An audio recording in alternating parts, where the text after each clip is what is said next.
what really sticks in your head is when they walk you through cell block 3.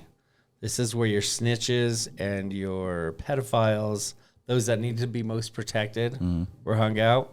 Well, after they take over the prison, they realized cell block 4, where the most notorious guys were, all that equipment to fix all that stuff was there, so they get access to that. Of course, they have all the keys.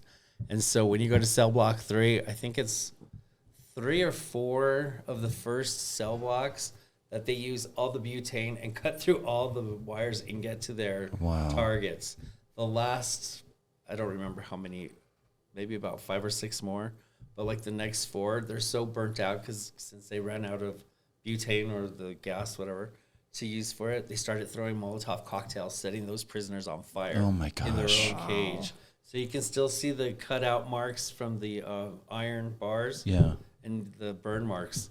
And then at one end, at this point, I don't remember. I remember at the end of cell block 3, in the concrete, they decapitated a young African-American kid. Unfortunately, he was 18 years old, but he was in prison for stealing, but he had the mental capacity of a 7-year-old.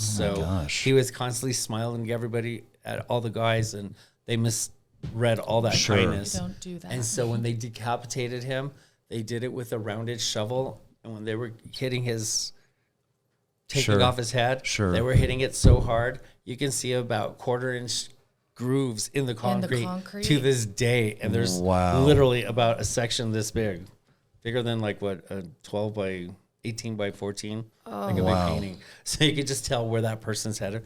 And then another section, they had to set someone on fire.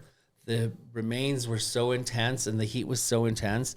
Again, they wire brushed it, put different chemicals to try to bleach all that stuff out. You can still make out the fetal position where he finally curls up and just dies burning to himself.